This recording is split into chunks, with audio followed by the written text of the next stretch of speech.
Okay, welcome back to Biblical Theology, Exegesis, and Hermeneutics, where meaning is always context-driven. I'm your host, John Strazicich, and today we'll be continuing on in our study through the book of Hebrews, and we land today in the 9th chapter. Okay, so coming to this particular chapter, I wanted to share with you a quote I have here from Dr. Lane on his introduction to this particular unit. In 9:1-10, the writer concentrates narrowly upon the disposition of the tabernacle and its provisions for cultic worship. The comparison of Jesus as priestly ministrant and mediator of the new covenant with the Levitical arrangement under the terms of the Sinai covenant in 8:1-13 established a context for the statement that Tain Prote, the first covenant, had been regarded by God as obsolete. In 9:1, the author or the writer here repeats the catchword "He Prote," denoting the first covenant, namely its cultic regulations. By repeating the catchword at the beginning of the new unit, the writer skillfully enhances a sense of continuity between the sections of the homily as he shifts from one aspect of the subject to the other. In this instance, the shift from the discussion of the covenant in 8:6-13 to the consideration of the tabernacle services 9:1-10 is indicated by the transitional particle un in 9:1. The thematic introductory sentence in 9:1 announces the exposition of two subjects, namely regulations for cultic worship, which he has delineated here, our author has, as dikaiomata latreos, and the earthly tabernacle ta hagion cosmikon. In characteristic fashion, the writer develops them in inverse order.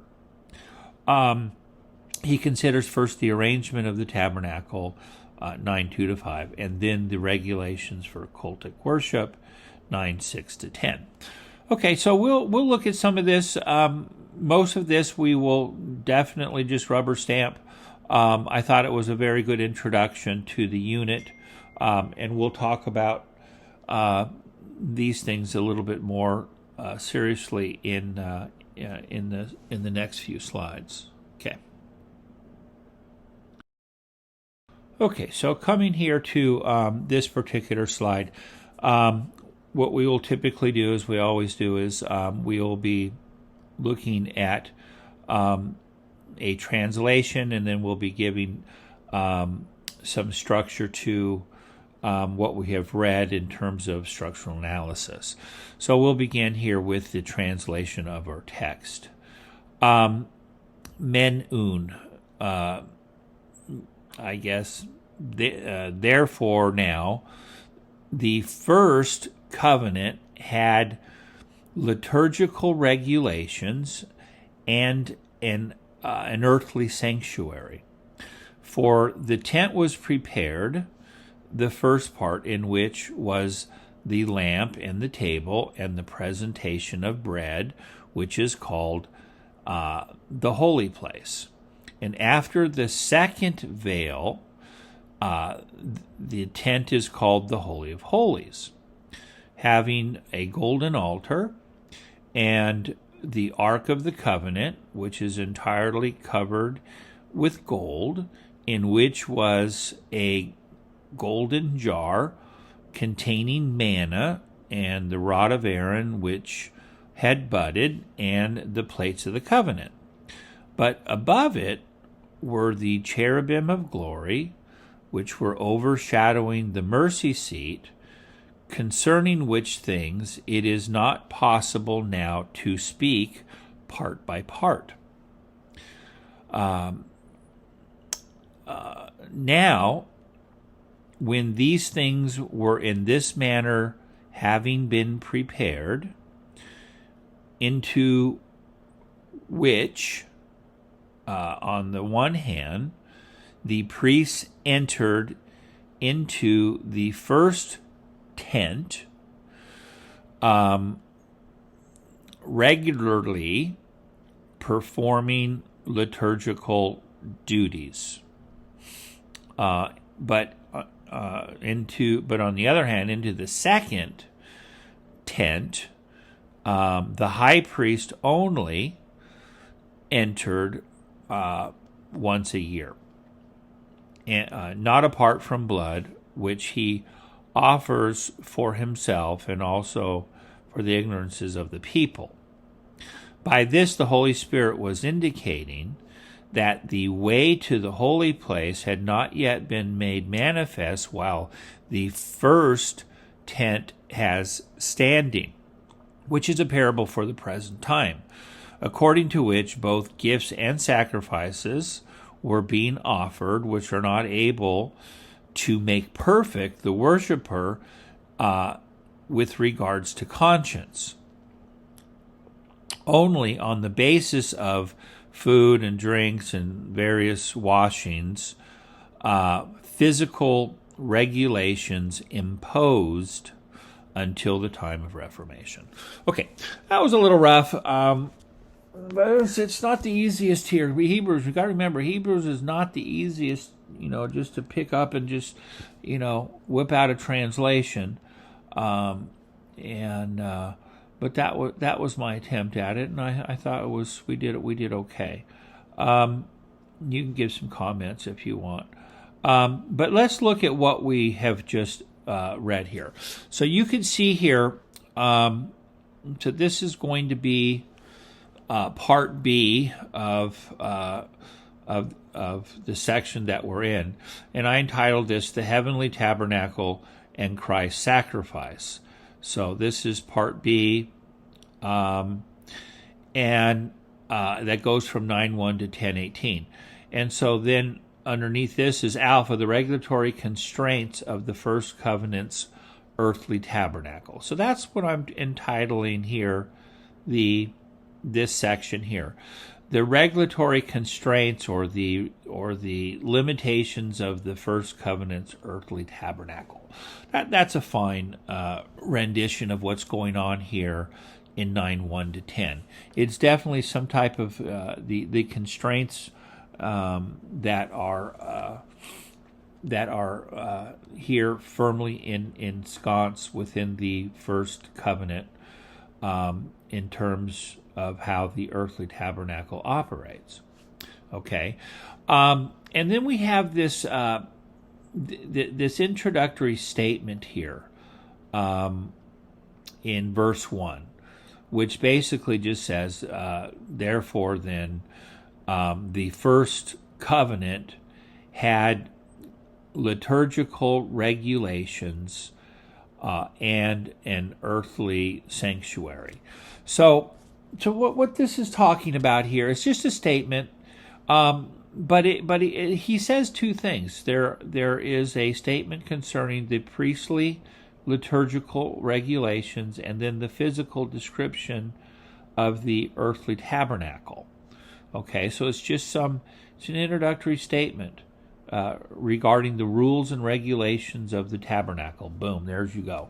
So verse 1, the introductory statement concerns the rules and regulations of the tabernacle. And he calls them here dikaiomata latreas, which is liturgical regulations. And then here, secondly, the topic concerns an earthly sanctuary. Okay, so as Lane said, this is taken up in reverse order. So he's first going to talk about the physical description of the earthly tabernacle in verses 2 to 5. So this is going to be addressed here.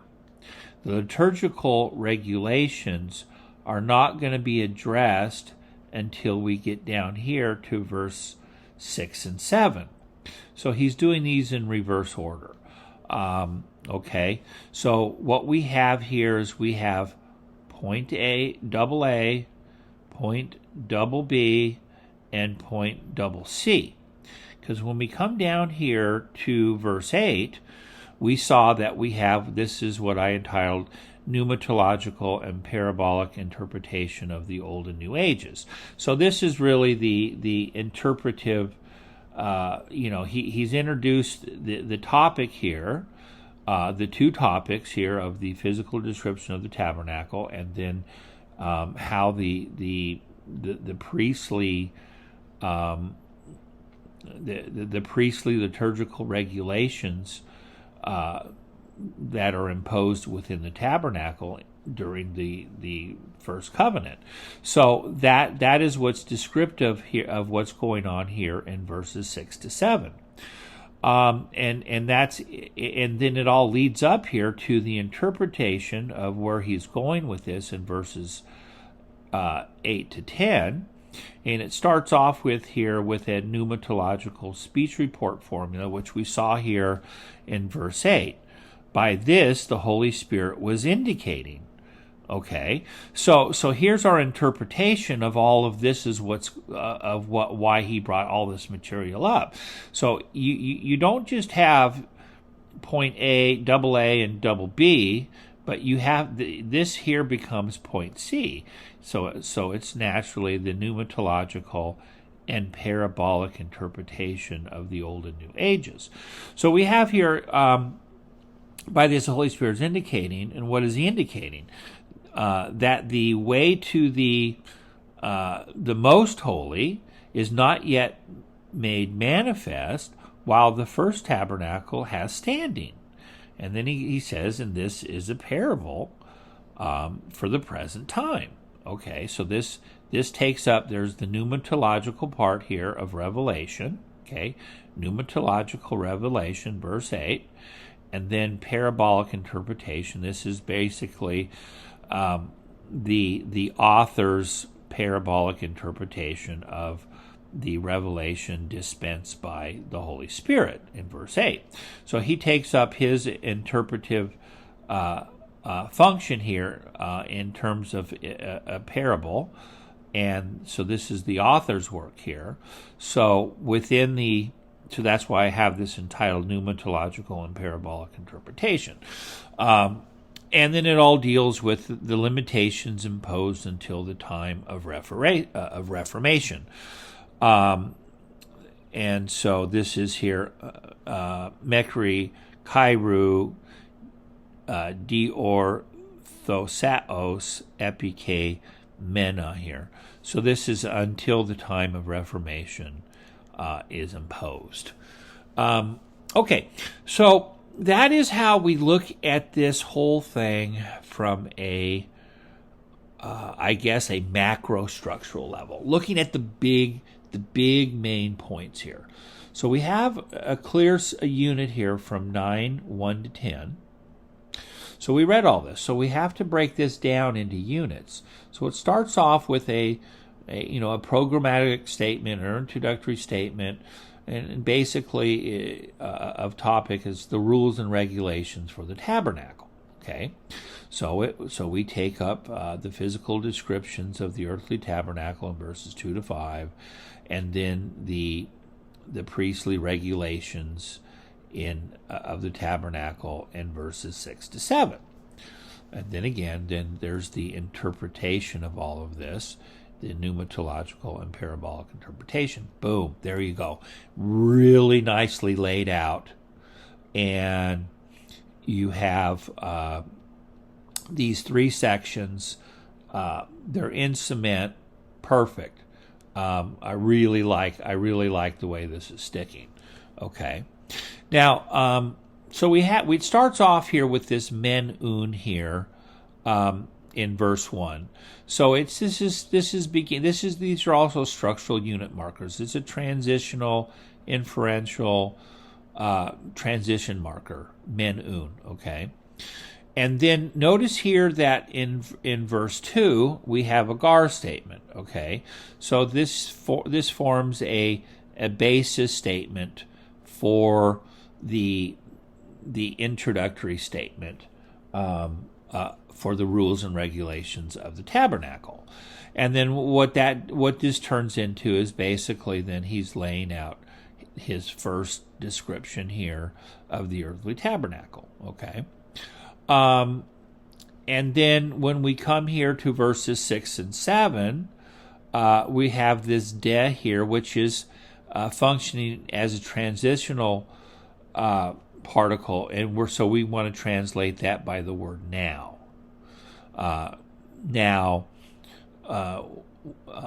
When these things were in this manner so prepared, and then it goes on from there to talk about the priests. So this is structuring. This is definitely structuring. So we have this transitional de here in 6 and 7. Then we have the men de construction, men and de here, and it's going to make a contrast, and it's the contrast between the priestly duties, the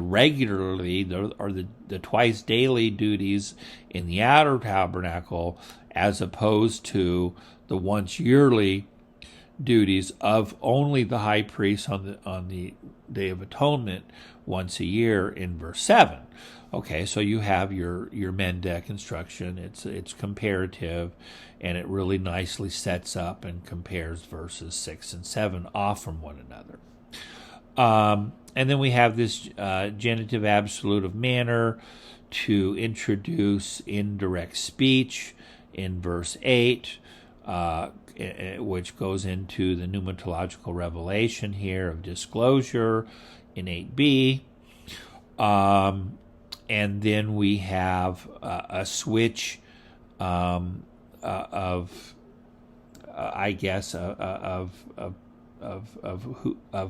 reporting of who's speaking back onto the narrator, and then he begins to give his parabolic interpretation, which takes up verses 9 and 10, and it all culminates with the limitations imposed until the time of Reformation.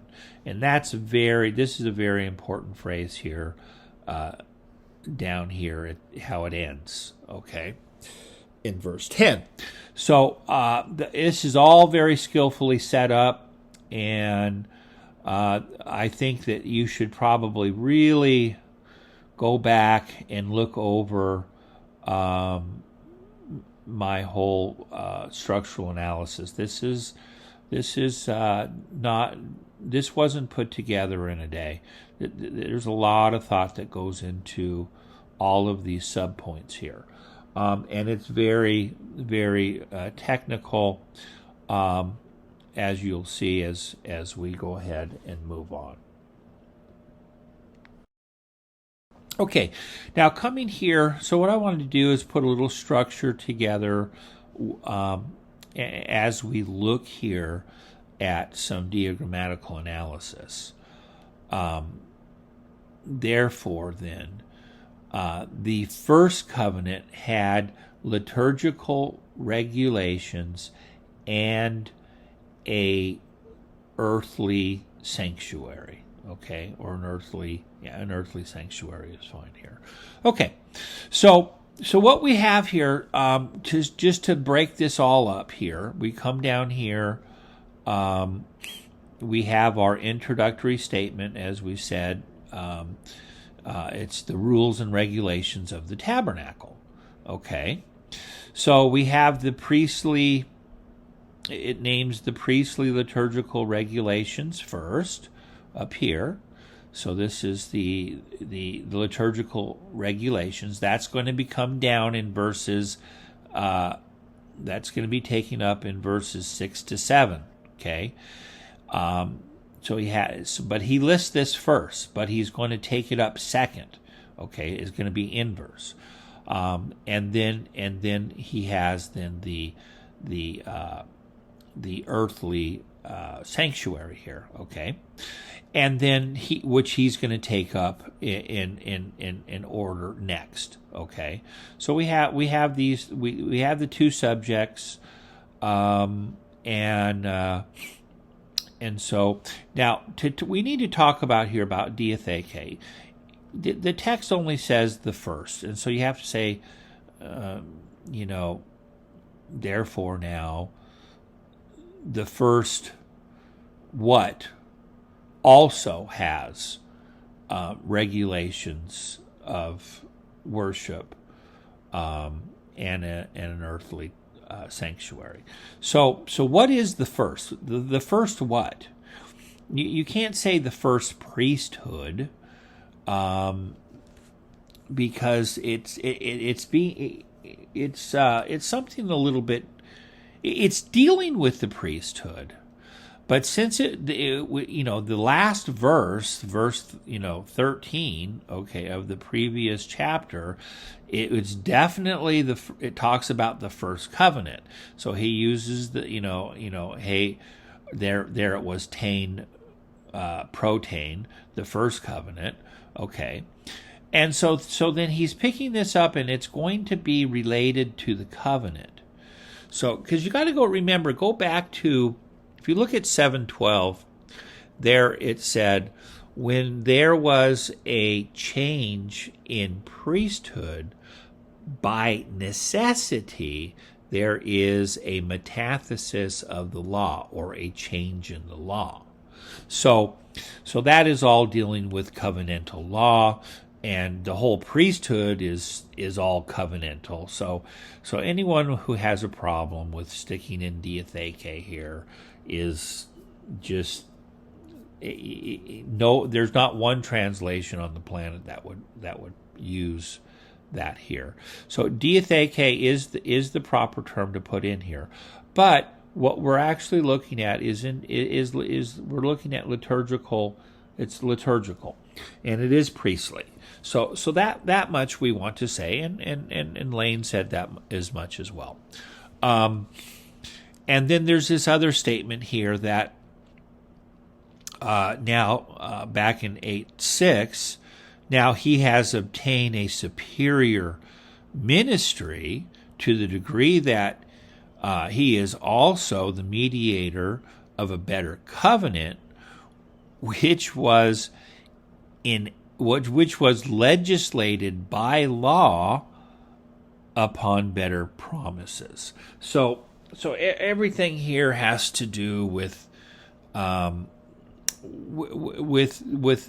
changes in laws and changes in the covenant, and so this is why we're going here. Also here, if we look at Chi here, it's not functioning here as a conjunction. Here, Chi is basically taking up, there's like three different uses for Chi. One is ascensive, which we would translate as even, or conjunction and, or adjunctive also. So here, if we look at this,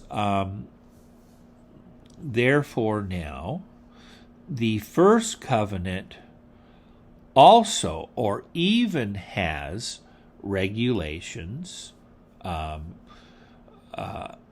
liturgical regulations and an earthly sanctuary, okay, which implies that if the first one had, if the first covenant had liturgical regulations and an earthly sanctuary, well then the new covenant is going to have also liturgical regulations, and notice here that the term is for earthly tabernacle is ta cosmicon. It's from the word cosmos, or cosmic. You can literally translate this. A Greek person would translate this as a cosmic sanctuary. Okay, but when we take up the word cosmikos into English, cosmic, we're not thinking of earthly, we're thinking of other worldly. But remember here that ta cosmicon would have to do with that which is in the created order. So that means basically everything underneath the firmament. Okay, so whatever's underneath the firmament would be a part of the created order. Anything above the firmament would then be referred to as heaven. Okay, so that is, because remember, cosmology in the book of Hebrews is is structured like this. But this here in Koine Greek wouldn't refer to heavenly here, the ta cosmicon, this here. It wouldn't have that connotation. It would have earthly, having to do with the created realm. Okay, so it's basically everything under the dome, so to speak. If we're taking up apocalyptic cosmology here, as the author of Hebrews would be predisposed to understanding. And we've seen that earlier, when Christ passed through the heavens. Okay, so that's passing through, obviously, the Rakia. Okay, moving on from here. Okay, so coming here because we're going to look up at the tabernacle, and so this would be a good place to look at, is that looking at the arrangement of the 12 tribes in the wilderness, as Exodus 25-40 would prescribe, going on all the way to Numbers 10-11. You're going to have then here the Levites. They're going to be housed here immediately around the tabernacle complex itself, and out front we've got Aaron and Moses here. Out here we've got like Judah or something, and then all the 12 tribes are out here. But the immediate tents here that are going to be around the tent are the Kohathites, the Merarites, and the last third of the Levitical tribes. They're all going to be placed here around the tabernacle, and then around them the 12 tribes. And then when you come into the tabernacle complex, here we're going to have the altar, the brazen altar for the sacrifice of the daily mincha sacrifices of morning and evening, Tamid sacrifice, and then we have the laver here, and then here we have the tabernacle proper, which is basically divided into two units here, and the last part is basically like a 15 by 15 foot cube here, and that would be the Holy of Holies, and then the first part of the tent here, the 2/3 of the tent here, is going to make up the holy place, in which when you come in here, on this side you're going to have the menorah here, and then on this side you're going to have the bread of presence, and before the paroket, or the veil, you're going to have the altar of incense, and inside you're going to have the obviously the mercy seat, and the caporet. Okay, all right. So that just kind of introduces us here to what's going on. Okay, coming here.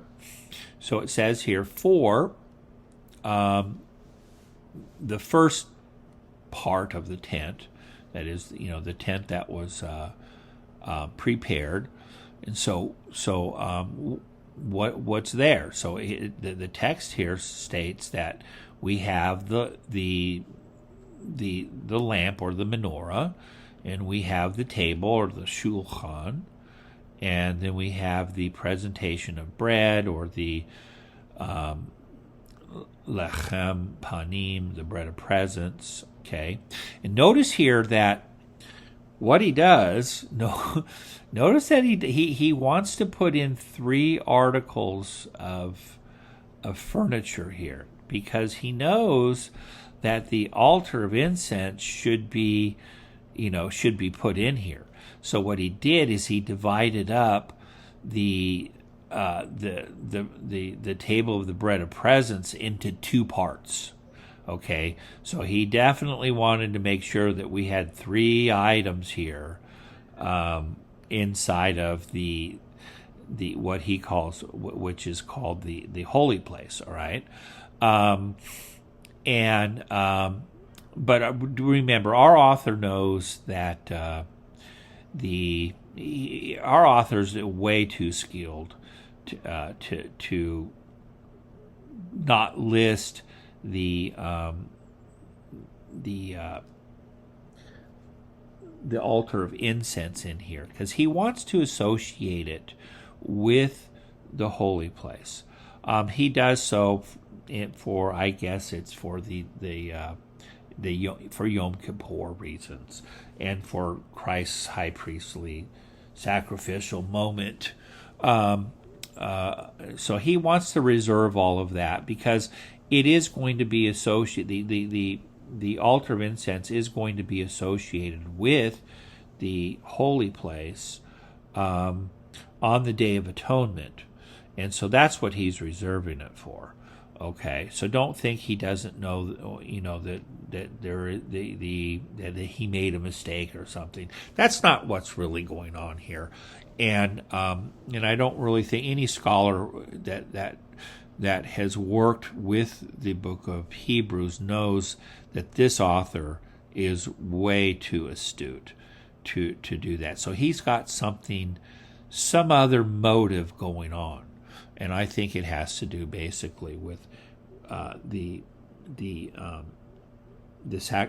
Christ's sacrifice, which is going to be taken up here later on. But we'll go ahead and move on from here. Okay, so just looking here, this is another representation that basically, I think this is a full size scale. This is 100 cubits, long here, 50 cubits wide, 150 feet long, 75 feet wide, and we've got the whole tabernacle here, and the altar of the bronze altar here, and the laver here, and this is going to be divided into the last third is here. Let me get there we go. The last third is the Holy of Holies. The first 2/3 is the holy place. Okay, and so we talked about that. And so this is just a place in southern Israel where they have this set up. Okay, now coming here to this particular side by Coaster, he shows you what the true placement of we have the incense altar here, we have the lampstand here, and the table and loaves here when you come into the sanctuary, into the first tent. And what our author has done is that he's placed the incense altar inside of the Holy of Holies. And what he just did here is he said that we have the lampstand, and then he said we have the table, okay, and then the presentation of bread. So really it just should be, the presentation of loaves, okay, here. So what he did was he still had three pieces of furniture within the holy place, but he's reserving the incense altar here since it has to do with being used on the day of Yom Kippur, and so he's going to associate it here. Okay, so I just want you to see that what Coaster did here is he showed you that when you're reading the Old Testament, when you're basically looking over Exodus, and then also other places within the Old Testament, like first, I think in First Kings, like 6:22 or something. But we'll notice that other places they associate the altar of incense closer to the ark than they do to here. But it's placed out here because the priests offer incense both morning and evening upon this incense altar. So it is not inside the most holy place. It's only used on the Day of Atonement in conjunction with the Holy of Holies. So that's really what's going on here with our author. So just make that notation, and it will help you digest the text a little easier. Okay. So here's like some artist representation of the menorah or the candelabra. So it's a 7-branched candelabra. And so when you came into the tent, then this was going to be on your left side. Because remember, everything's oriented. The tabernacle opens to the east. So if you're in the tabernacle looking out towards the east, that's how you enter. Okay, so it's all done with basically the new day coming and the sun rising, and so the day orients eastward. Okay, as it should. And but inside the tent, then it's remember the tent. There is like it starts off on the outside. What do we have out there? We have these orot techashim. They're basically maybe skins of dugong, or the Old King James would translate techashim as badger skins. But it may be that there's some type of dugong or some type of a sea animal, sea creature that exists in the Red Sea, which would have some very, very thick leather for the outer part of the tabernacle. And then the second layer of the tabernacle is then orot elim me'adamim, which are the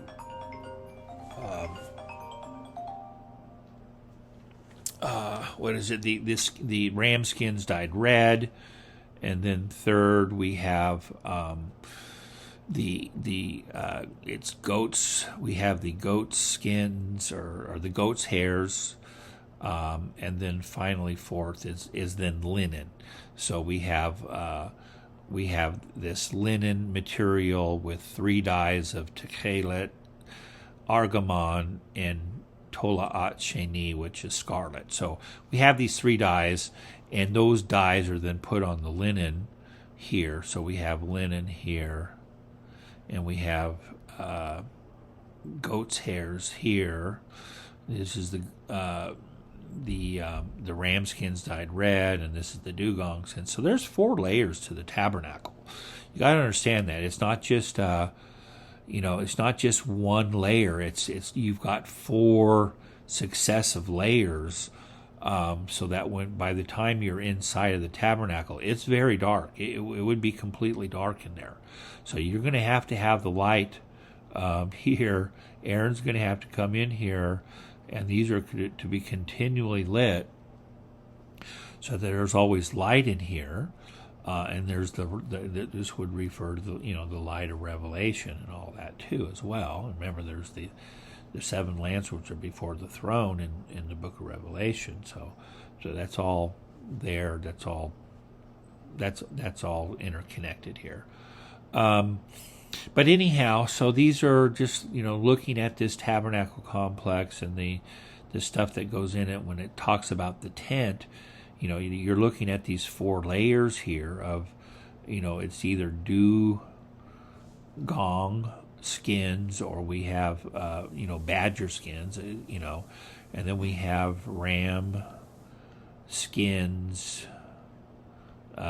These are dyed red, and then we have goat's hair, and then we have linen, and then on the linen is then put this Techelet, Argamon, and Tolacheni, the three dyes of blue, purple, and scarlet, which are then to use to make up the representations of the cherubim. Okay, so they're going to be embroidered on this linen.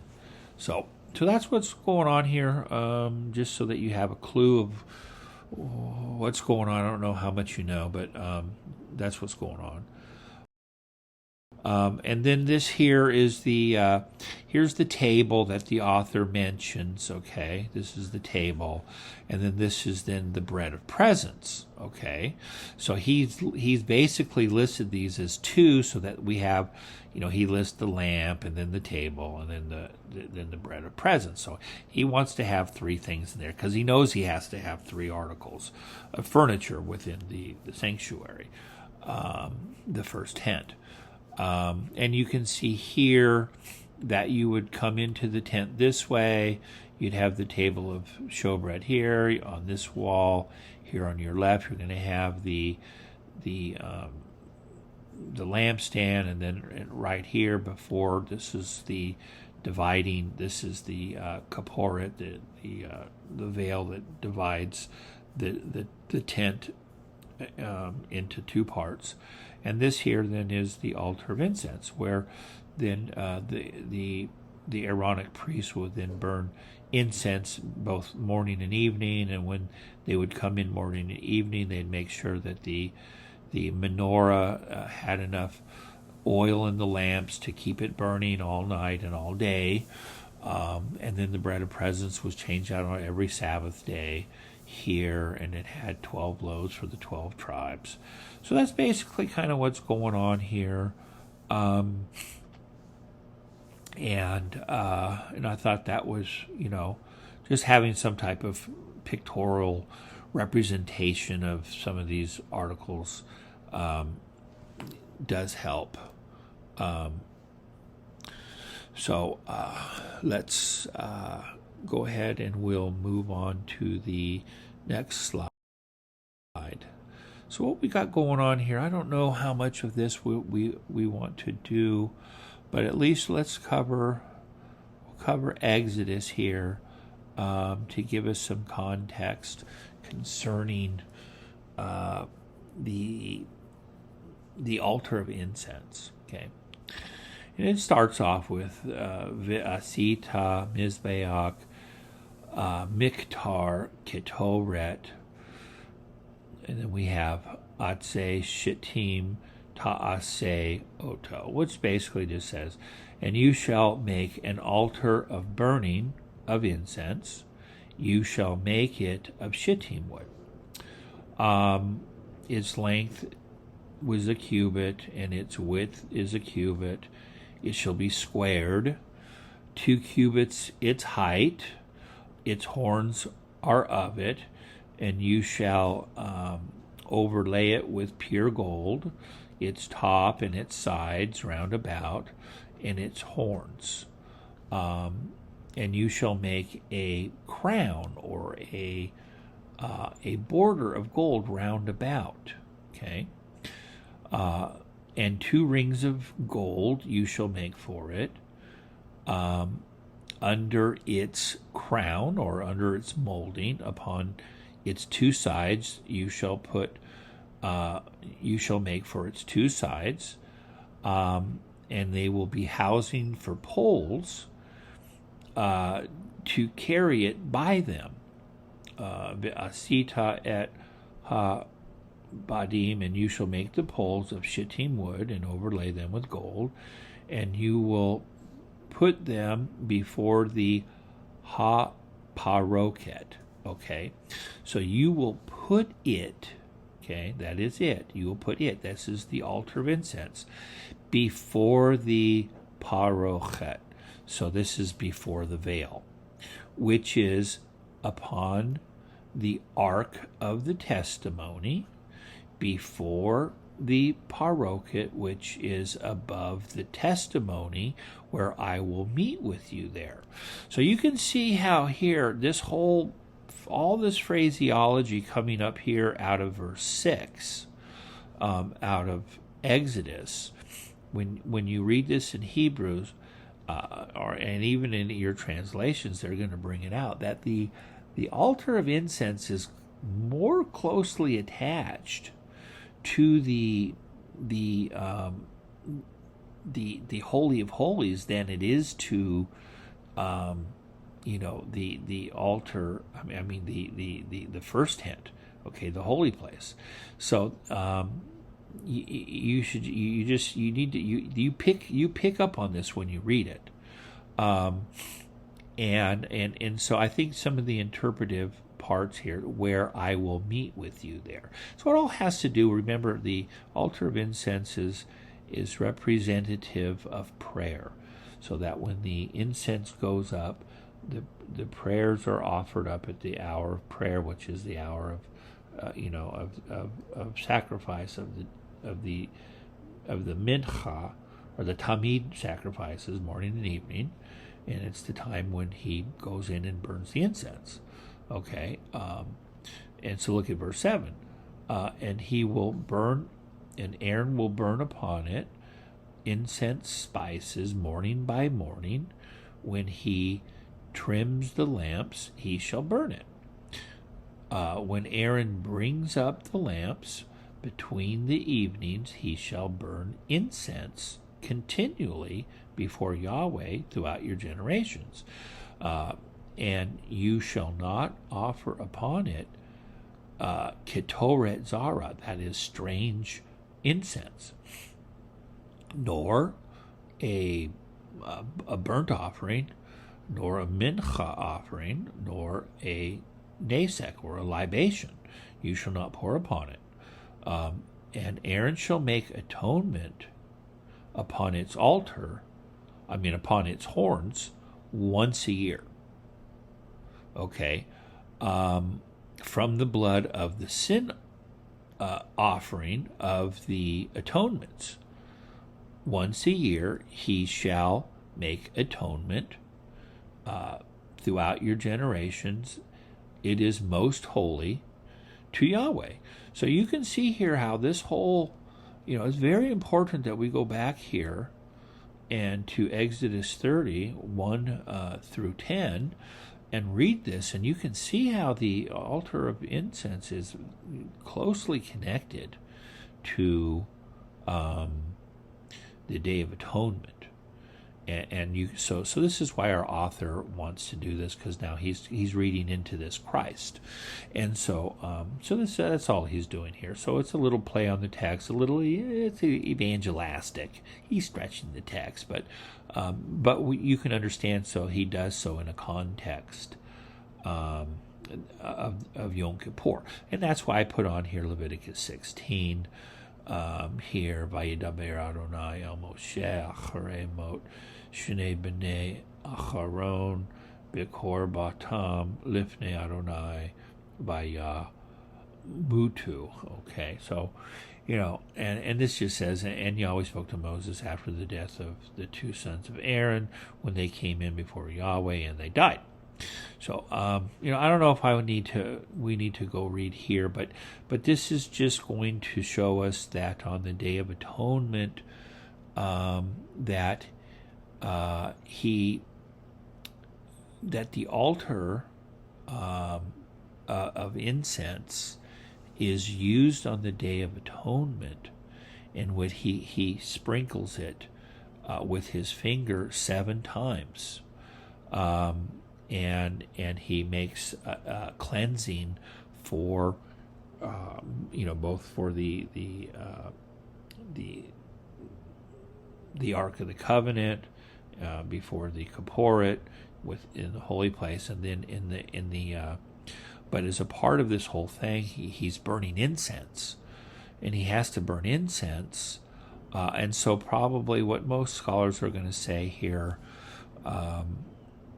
So they'll pick up here in verse 12, and he will take a censer full of coals of fire from the altar from before Yahweh, and hands full of incense, spices, beaten fine, and he will bring them within the veil. and he will put the incense upon the fire before Yahweh, and what in the cloud of the incense shall cover the mercy seat, which is upon the testimony, and he will not die.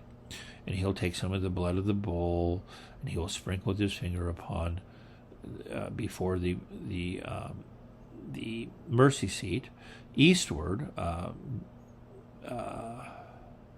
before the mercy seat. He will sprinkle 7 times from the blood with his finger, and then we'll continue with this. And then he will slaughter the goat of the sin offering, which is for the people, and he will bring its blood to within the parochet, that's within the veil, and he will do with its blood just as he did with the blood of the bull, and he will sprinkle it upon the mercy seat upon the mercy seat before the mercy seat, and he will make atonement for the holy for the sanctuary from the uncleanness of the sons of Israel and from their transgressions and all their sins. Thus he will do for the tent of meeting, that is the priest, with them in the midst, because Yahweh, Yahweh dwells within their midst. That is the tent of meeting, which dwells within their midst, which means Yahweh, he's the one who inhabits it. Okay, so what goes on here? I mean, I don't know if we need to read all of this. I can. It's not a big deal. I think I do want to come down here. We do want to come down here and read 1 Kings 6. And then it says, Solomon overlaid the house within with pure gold, and he passed over with chains of gold before the devir. This is the Holy of Holies, and he overlaid it with gold, and all the house he overlaid with gold completely, all the house, and every altar, and every altar, which belongs to the devir. Okay, so this is where people are picking up. He overlaid with gold. So here you can see that even in Kings, that there's the altar that pertains to le devir here, to the Holy of Holies. So the altar is closely associated with it. And then also, I guess with, on the Day of Atonement, when he comes in, he's got to open up the parochet, the veil, and then he's probably going to utilize the altar of incense, but from which to, then burn all of this incense that he brought in, and use it in conjunction with a censer. And he probably all the coals would be kept probably on this altar, and it would be kept going. But anyhow, I just want to, I think we had to say some things here. If you have some questions, please put them in here. I might be able to go through them more thoroughly for some of your other questions. But let's move on to the book of Revelation that has some good insights to this as well.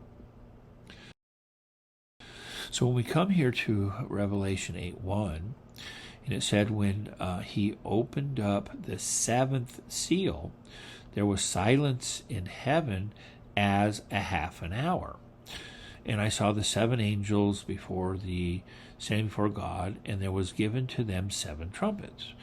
And another angel came in and stood before the altar, having a censer, a golden censer, and it was given to him much incense, in order that he may offer with the prayers of all the saints upon the golden altar before the throne.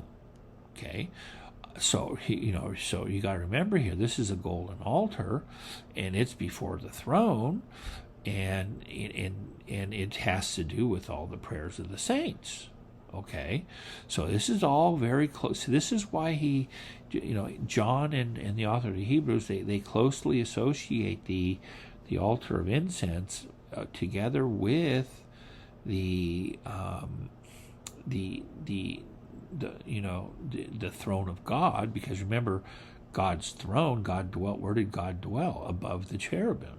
Okay, so we haven't got to that part, but we'll show that part. But inside the Holy of Holies, you have the Ark of the Covenant, and inside of it we have the plates, and then the jar of manna was housed either inside of the ark or just before it on the ground, as well as the budded rod of Aaron.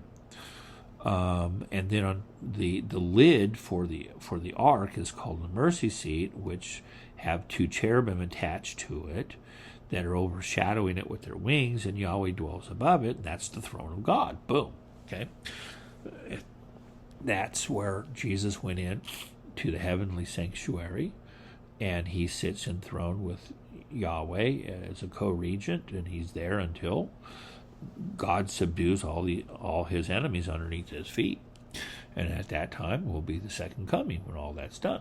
Okay, and this book Revelation is talking about all this time here.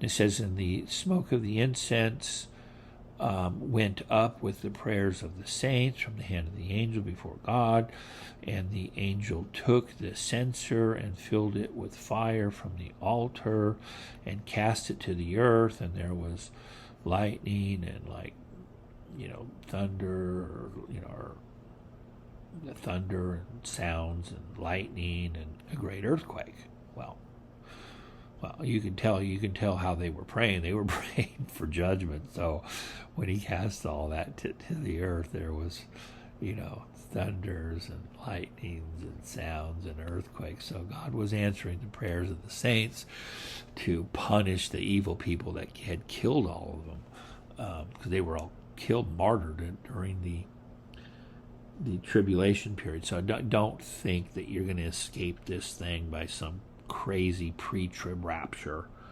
That's a myth. Okay, the rapture is on the last day. Okay,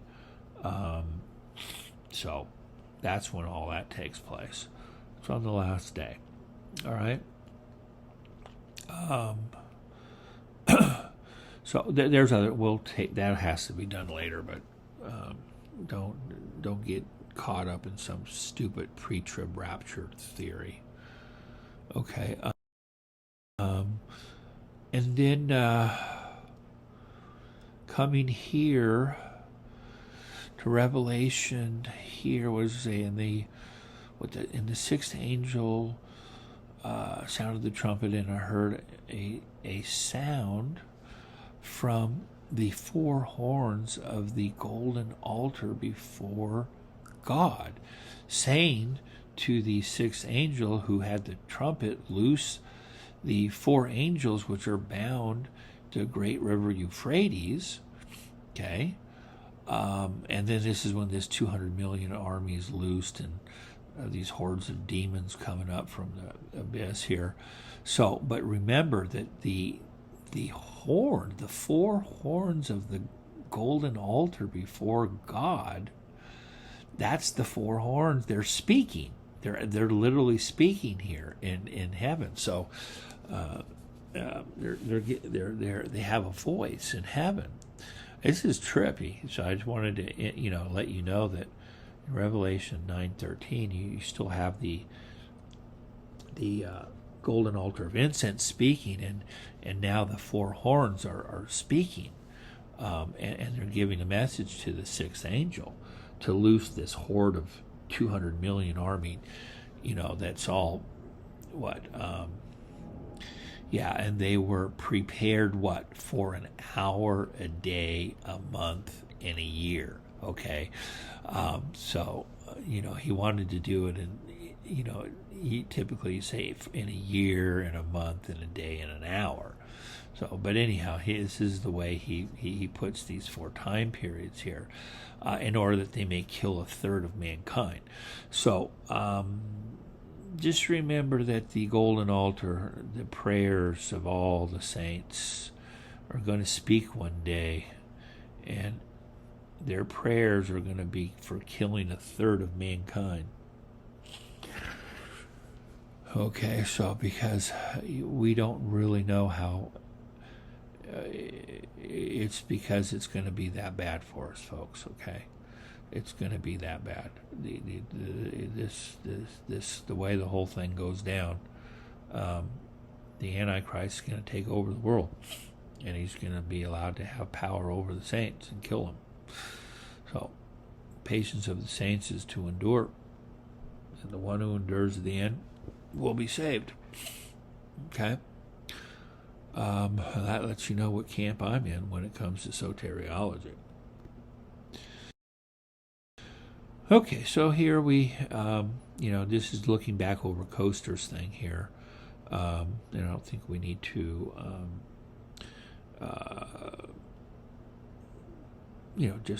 just remember that this is here, and this is the way Hebrews puts this. It's going to lay it out this way. This is the true way it's laid out. He's wanting to associate it here within the curtain. Okay, it's just done for the Day of Atonement. Okay. All right, coming back to our text here. So all this time we've been looking at verses 2, 3, 4, and 5. Okay, and that's what we've just been looking at. Now, when we come to 6 and 7, okay, when we come to these 2 verses here, 6 and 7, okay, 2, 3, 4, and 5 were right here. It was looking at the physical description of the earthly tabernacle, and we're here. We looked at verse 2, which was the first tent, and then verses 3, 4, and 5 are going to deal with the second tent, the Holy of Holies. And then we'll look at that, and then after that we'll look at 6 and 7. So what we're going to look at here then is then the inner Holy of Holies, and that begins here in verse 3, okay? And then after the second veil is the tent which is called the Holy of Holies. Okay, and then it's said to have what? A golden altar, the Ark of the Covenant, and then above it is the cherubim of glory overshadowing the mercy seat. So he wants to associate that there are 3 things within side, just like there were 3 things on the outside. He wants to have 3 things on the inside. Okay, so he has, what does he have? The golden altar, he has the Ark of the Covenant, and then the cherubim. Okay, so that's what he has here on the inside of the Holy of Holies. So that's what he has.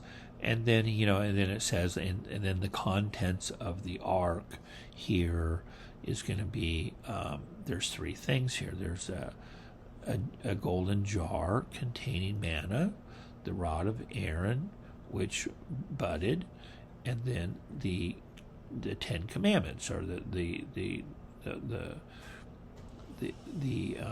plates of the of the covenant. Okay, so then you have 3 things inside of the ark, and then on the cover, or the lid, or it's called the mercy seat. The kafar just means cover, but so the mercy seat here is what covers the ark and its contents, and on top of it are the cherubim, and they're overshadowing it, and then God dwells above it. Okay, so that's the way this whole thing is laid out. Okay, so continuing on here with our next slide, we just got done looking at some of the structural analysis and the points that we're covering, and now we'll go back over these here in basically we're looking here at 3 to 5 here. So we're looking at basically, so we have the naming and location of the second tent here. So when we come down here, and it states here then, and then after the second veil, and the tent after the second veil is called the Holy of Holies, and then it says, and it has. Okay, so what does it have? It has a golden altar, number 1. Okay, and number 2, it has the Ark of the Covenant, and then number 3, and it has the Cherubim of Glory. It's overshadowing the mercy seat above it. Okay, so these are the 3 principal things. Okay, about the ark, it gives some more information here that it's covered all over with gold. Okay, and then to talk about the ark itself, it says in which. So we have here the contents. We have the golden altar, we have the Ark of the Covenant, and we have the Cherubim of Glory. And it digresses here when we talk about there's the contents of the ark, and that's going to come up here. And this is the golden jar containing the manna, the rod of Aaron which budded, and then the plates of the covenant, the 10 commandments. Okay, so then we have in the second tent, for our author, mainly for the Day of Atonement, we have the altar of incense, we have the Ark of the Covenant, and the Cherubim of Glory.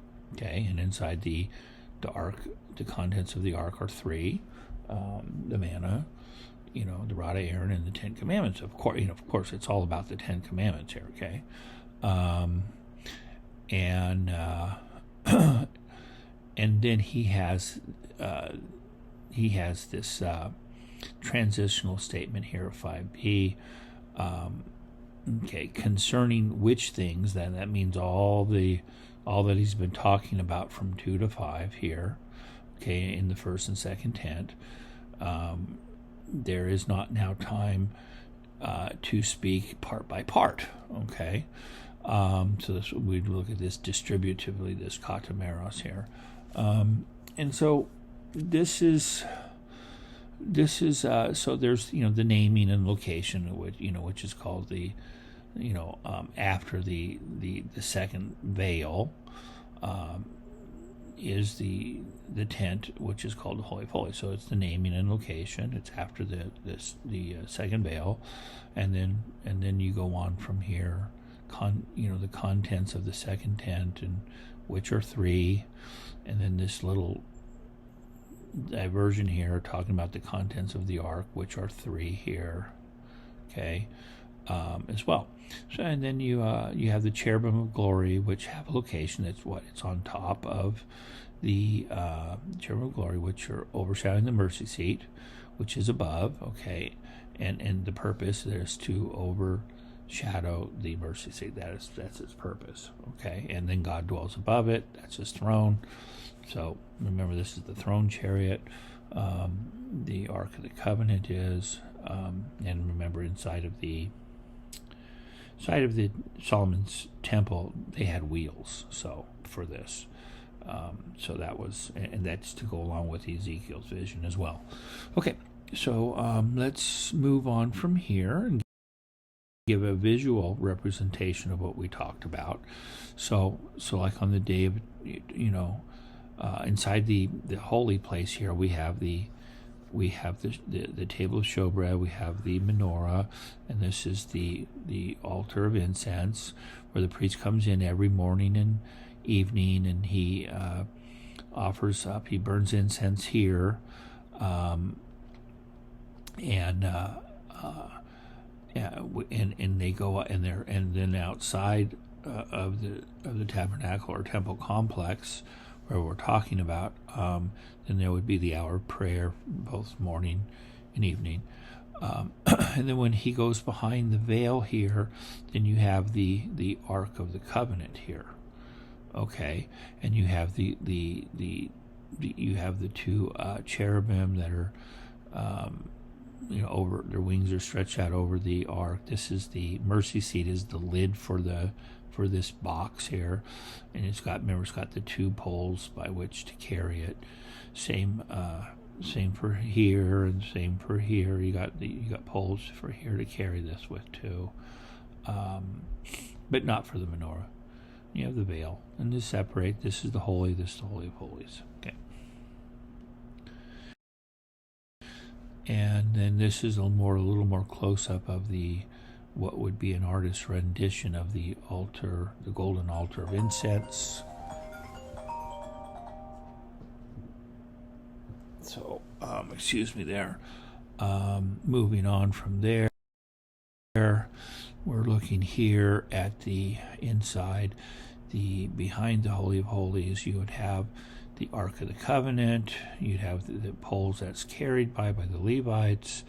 You have the cherubim up here, and inside the Ark are the 10 Commandments, the 2 plates. You have the golden jar of manna, and you have the budded rod of Aaron here. Okay, and that's basically what our text talks about. And the reason why, I guess, we should maybe talk a little bit here about the budded rod. Why was it budded? All this was because you had, you had this whole Korah. He was a Kohathite. He was from the same family Moses and Aaron were from. But he thought that Moses and Aaron, were brothers, and so they basically took control of the whole priesthood. And then he kind of felt left out, that he was just a part of the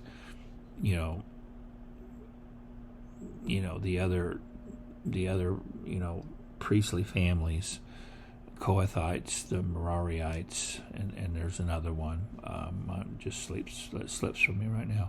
But anyhow, there's just 3 families, but only Aaron and his sons had the priesthood. They were the only ones who could come inside the tabernacle. They're the only ones who could make sacrifice upon the altars. The rest of the Levitical clan just assisted Aaron and his sons in whatever they needed them to do. So Korah started a rebellion. You could see this is Numbers 16 and 17, and you got Dathan and Abiram. So the problem, what you got with Dathan and Abiram, is that these characters are from the tribe of Reuben, and I think we got another guy named On. So you got Reuben, who was the firstborn of Jacob. So you got the firstborn son, his descendants clamoring, along with Korah, who is a Kohathite of the same clan that Moses and Aaron are from, and they're all wanting to have a part of the priesthood that Aaron has. And he thinks that Moses arrogated all power to Aaron, and it's just a family thing. And so they were all ticked off, and they wanted in on it. And then that's when the earth opened up and swallowed them, and they went down to hell alive, to Sheol, because hell's underneath the earth, as you know, according to the Bible. And so that was why his rod budded. And remember, there were 250 other people from all the other different tribes, and they all wanted to have an incense,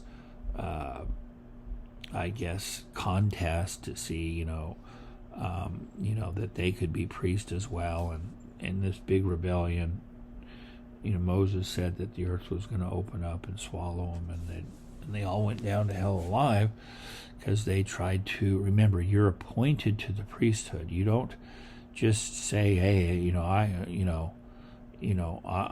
going to appoint myself to be the priest. So that's what they wanted to do. And so it was naturally that it started from the Reubenites, because that was the eldest son, the firstborn son of Jacob, right? And then you had the Kohathites, the other Korah from the Kohathites, and he wanted a part of the priesthood. And so and the next morning after all these people died, the fire came out and devoured the 250 people with the incense thing. And then the next morning, all the tribes were mourning grumbling against Moses because God killed everybody. And so God told all the tribes to bring a rod forward. So, and Aaron. And then, and God said, whoever's rod will bud, that's the tribe that's the people I have chosen to be priests.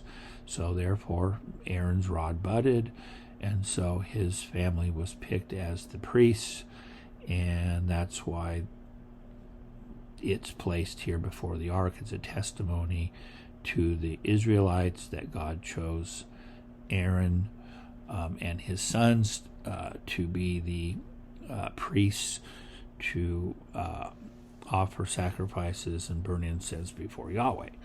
Okay, so that kind of, and then you have obviously the Ten Commandments, right? So they're all housed in here, and Yahweh dwells up here above the cherubim. That's where he's enthroned, and the altar of incense, the smoke goes up in here. On the Day of Atonement, he opens up the curtain and lets some light in, and then the cloud of incense creates this cloud, and then the cloud, Yahweh appears up here, and that's where he meets with Aaron or his priestly descendant on the day of Yom Kippur. And remember, see, God meets where there's conditions here. It's about the Ten Commandments, okay? And then this is what we just saw in last chapter, that where God writes these upon our hearts. Okay, so it's the internalization of the law. So remember, there's laws and regulations for any covenant that you're in, and they're not the 10 suggestions. So there's some other mitigating things here as far as I don't keep Sabbath on Saturday, but it's the principle. That's the only one out of the 10 that has been relegated to. I guess that you need to be relegate one day of the week where you have rest. That's a fact. So one day of the week you need to have rest, and then that's your Sabbath. So the Sabbath was definitely tied to the Israelites, but remember, you got Acts 15, and we're not all Jews. We're Gentiles. So there's a little different relation that the Gentiles have than the Jewish crowd has. And if you want to treat yourself as a Jew, you're more than welcome to treat yourself as a Jew, and you're more than welcome to keep Sabbath on Saturday. It's great. It'd be great. I mean, it'd be awesome if the churches did, but they began to celebrate it on Sunday, on the day of resurrection. So that's history, and so that's what happened here. And but the principle of the Sabbath is still valid, and so we do need to keep a day holy, and rest from your works. Okay, so so that's important, and I want you to see that I'm not like some Hebrew roots person or something like that. I don't want to go there. But it's important at the same time that we know our Bible, and we know what it says and how to understand it, and there are texts like this that show us that the Gentiles have a little different relationship than the children of Israel do. So that's something you need to take into account. And I wanted you to probably know where I'm coming from. I'm not trying to say if you don't keep the Sabbath, you're going to hell or something. It's what all these crazy people do. It's really stupid for them to do that, and because they're just ignoring some of the other scriptures. Remember, Sabbaths are just a shadow. The substance is Christ, Colossians 2. And you got Romans, 13, 14, whatever, about honoring whatever day you want to honor to the Lord. So there's mitigating texts here. So and there's others in Acts. Okay, moving on. Okay, so this is just to get another perspective of, how the whole system worked and what he's been talking about here. And we'll move on from here. Okay, so this is just another artist rendition of the Ark of the Covenant. So, what we've done here is we looked here at verses, basically 1 to 5. One was a programmatic statement about the rules and regulations, priestly regulations, and then we saw, those 2 points about we had the whole thing about the physical description of the tent, and then we had the outer tent, and then the inner tent, the Holy of Holies. And so we've covered up to there, and then the second point here is going to now be about the rules and regulations concerning the priests within the first and second tent. Okay, so that's going to be taken up here in 6 to 7. Okay, so coming here,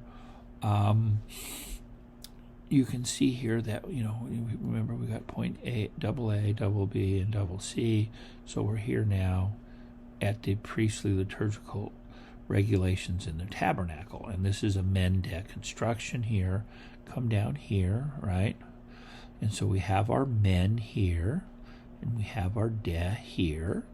This de here is a particle of transition. When these things were prepared in this manner, talking about all the physical description of the earthly tabernacle, about the first tent and the second tent, right? And the articles that are in them, So it says, now, when these things were prepared in this manner, and then we have men de here, into which the first tent the priest entered regularly, performing liturgical duties. But into the second part, only the high priest once a year, and not without blood, he offered for himself and for the ignorance sins of the people. Okay, so then what 6 and 7 do is shows you that there's the priestly liturgical regulations that are, that happen regularly, twice daily in the outer tabernacle, and then only the high priest once a year, one day out of the year, enters into the Holy of Holies. So there's this men-de construction to contrast that, okay? And then that now brings us down here to point C, which is the third part right here. So from 8 all the way down here to the bottom, by this, the Holy Spirit was signifying that the way to the, we'll just say the most holy place, was not yet manifested while the first tent, or the first part of the tent, had standing. Okay?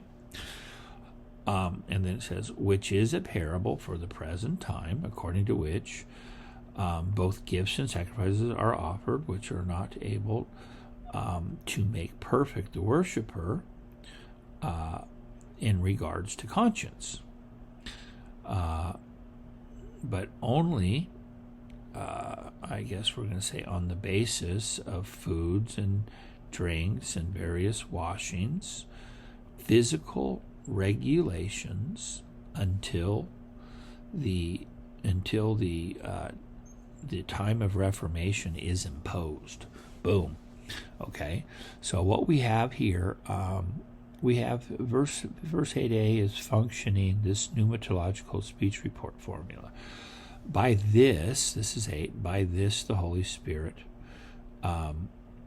was either signifying here or indicating, okay, that, and it introduces this indirect speech, that the way to the holy was not yet been manifest while the first tent had standing. So why as often as the priests were going in and out of the temple performing their daily ministrations within the holy place, the first the covenant was in effect. Okay, but when Christ came, that would coincide here with the time of Reformation. Okay, down here in verse 10. Okay, until the time of Reformation, that would be the advent of Christ. Okay, and you got to remember, I need you to say this, that this whole advent of Christ until the time of Reformation, we're in the time of Reformation. It was inaugurated. Christ died, ascended to heaven, went into the Holy of Holies. He's the Forerunner. Okay, and then it's in this whole Reformation is going on. It's the kingdom is here but not here. It's kind of like the powers of the age to come have been inaugurated, but we only have a down payment of the Spirit. We're not going to have the full Holy Spirit until Christ comes back. So Hebrews shows this same thing, that we're awaiting salvation. This is later on in the chapter, verse 25 or something like that. And then that we were that the angels or ministering spirits sent to us who are about to inherit salvation. So we haven't inherited salvation in the total sense, in the total Reformation sense. Okay, that hasn't happened yet. Okay, that's not until Christ returns, and then we get our resurrected body, and then that's the full complete. That's when the time of Reformation will be completely here. But but now when the time of Reformation has begun, okay, then that means that the legal standing of the tabernacle is now made of no effect. Okay, and so this is what this is all talking about, and it's a parable for the present time. Okay. And the parable was we will look back, according to which both gifts and sacrifices were offered, which were not able to make perfect the worshiper in terms of conscience. All right, so this is what we are going to understand here in regards to conscience, and this is this whole thing about teleosis, about perfection. This is a big term for our author here in the book of Hebrews. And so to make perfect, it could never be done by the blood of bulls and goats. They can't do that. They can't make the worshiper's conscience clear. Okay, only the blood of God can do that. Blood of Christ can then cleanse your conscience from dead sins. Okay. And that there were further additional items of the old order, which were, the gifts and sacrifices were also only in addition to what we have, different on the basis of foods and drinks and various washings. And these are called in apposition, these are called regulations, physical regulations, literally regulations of the flesh, but it's physical regulations until the time of Reformation is imposed. Boom. Okay, cool. Okay, so this is a very good text. I use it a lot. Dana Harris, and she had some really good things to say here about when we come here to interpreting verses 8 to 10. It says here, he prote skene. The first tent refers to the outer chamber of the tabernacle in verses 8 to 10, just as it does in 9:2. The symbol of verse 8 is that the outer chamber symbolizes the heavenly sanctuary. The inner chamber represents complete access to God, which was extremely limited and incomplete under the Old Covenant, with priestly activity largely restricted to the outer chamber. As long as the outer chamber and former covenant are in force, access to the inner chamber, the heavenly sanctuary, is barred. The outer chamber points towards the present time when Christ has come, which explicitly reveals the limitations of the old order. On this view, the present time and the time of correction, or the time of Reformation, are either synonymous or better overlapping, similar to the overlap between the present time and the age to come. And so basically there's just two ways of interpreting verses 8 to 10, and so this way here is typically the regnant position, which I'd probably subscribe to this. And there's another one that Bruce subscribes to, that the first tent refers to the earthly tabernacle as a whole, okay, in verses 8 to 10. So that's the difference. Here it refers to the outer chamber of the tabernacle, okay, the prote skene, right? On this view, the Spirit shows that as long as the cultic system associated with the first covenant is operational, then access to the heavenly sanctuary is not possible. This would move from a spatial understanding to a temporal one, beginning with the first Mosaic tabernacle as a whole, and perhaps by extension subsequent temples, culminating in Herod's temple. The way to the true heavenly holy of holies cannot be revealed as long as the earthly tabernacle is still operational. The present age disaligns with the old order and contrasts with the time of Reformation. So, this is slightly different view.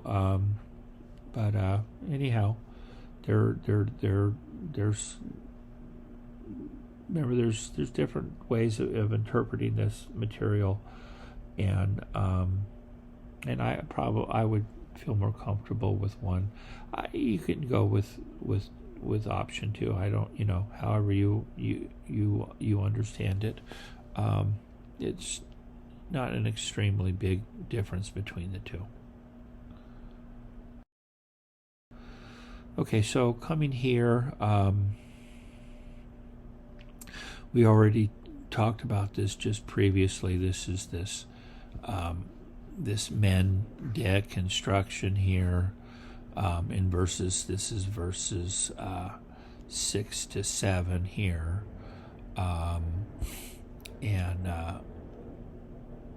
so this is just some of the diagrammatical analysis here. We'll just, we'll move on from here. This is coming to 8 and 9. This is a little more important. This is the Pneumatological and Parabolic Interpretation of the Old and New Ages. Here, 8 to 10. So it begins here with this genitive absolute construction, maybe in terms of, either manner or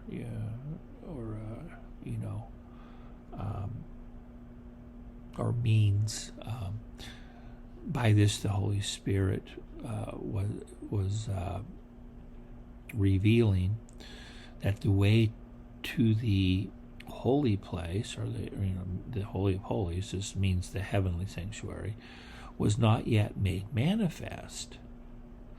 And then it drops down into another genitive absolute, while the first tent was yet standing, or had standing, which just means had legal standing here, okay? Which is a parable for the present time, all right? And so we have this predicate nominative construction here, and we have this other, this adjectival participle modifying chiron, present time. There's just different, whole bunch of different things here going on. We have this genitive absolute indirect. This is indirect speech, which is a participial, an infinitive clause that's loaded with all kinds of, even this other participle here of another genitive absolute. Pretty crazy construction here. It's very complicated. Anyhow, moving along. So, and then coming here, then down here to 9 and 10, that we have here is this, we have the parabolic interpretations, limitations of the old order and reformation of the new. This is in 9 and 10 here, okay? So we have this whole thing here, according to which both gifts and sacrifices are being offered, which are not able to make perfect the worshiper in terms of conscience, but are only on the basis of food, drinks, and various washings, these physical regulations imposed until the time of Reformation. So you have the foods and drinks and various washings, okay, the ineffectualness of the sacrifice, and additional and fleshly or physical regulations, okay, that are imposed. And that's all until the time of the Reformation, okay. So this is not talking about Martin Luther or Calvin or nothing like that. Thank God, none of that. This is just about Christ. When Christ came, this whole time period began. Okay, so and it's going to last. It's fully going to be corrected at the second coming when there's a resurrection. So that's important, and we'll see that later on for this chapter here. Very, very important. And what this shows here is that it's the limitations of the old order and the reformation of the new. That's what verses 8 through 10 are all about. It's showing the limitations here about the offerings that are not able to make perfect the worshiper in regards to conscience. But these are only, on the basis of, of foods and drinks and various washings. They're just physical, regulations imposed until the time of Reformation. So we've entered the time of Reformation, and so the Holy Spirit has shown us that the old order, the first covenant, had regulations that were that could not make perfect. Okay, this complementary infinitive could not make perfect the worshiper. Okay, could not make this substantive participle here functioning as the object of of this infinitive here, within this participial clause that modifies gifts and sacrifices. All right, how all this stuff relates to one another grammatically. It's important stuff. Okay, moving along. Okay, so just I just did this by way of review that what we looked at here today were the regulatory constraints of the first covenant's earthly tabernacle. Okay, and that we had the text divided itself into three major parts. It began with an introductory statement talking about the rules and regulations for the tabernacle. And one was priestly liturgical, that was a physical description. And then, here in verse 2, it gave the description of the outer tent, and then it gave the description of the inner tent. In 2 to 5, and then 6 to 7, it talked about the second part, the regulations of the priestly regulations for their movements within the tabernacle. That took up 6 and 7, and then that provided the pneumatological and parabolic interpretation for the Old and New Ages. It showed the limitations imposed until the time of Reformation. Boom, there you go. There's the whole, that's how to, once you understand that when you have this text and then you're able to analyze it and break it down into three macro sections, and then you just then say, okay, well then what's going on within the first macro unit of 1 to 5, and then you find out, oh wow, okay, looks like we got an introductory statement, and then it looks like we have a physical description of the tabernacle, and that has 2 parts. There's the outer tent and the inner tent, the holy and the holy of holies, right? And then it takes up the other, the introductory statement had the rules and regulations. So now this is regarding the regulations for the priestly movements within the outer and then the inner tabernacle. Boom, there you go. Drops right down into what this all means. It was that as long as the first whole liturgical system of the Old Testament was operational before Christ, the way to heaven, the heavenly sanctuary was barred. It's only until the time of Christ when all of that was, then it was abolished. It was made of no effect because Christ now became the Melchizedekian high priest, and he was our forerunner, went into heaven itself before God, and made offering with his blood in the Holy of Holies before God. Boom. So then the whole system, the whole sacrificial system, and all of the foods and the drinks and the various washings, all that stuff, that's all gone. It's all, it was all just types and shadows. The substance is Christ. Okay, and so we're not living underneath the old covenant anymore. We're not. It's awesome. Okay, so coming here to the last slide, remember to subscribe, like, and share, comment. And here's my email if you want to try to contact me directly. But anyhow, I hope you've found this enlightening, and God bless, and we'll see you next time.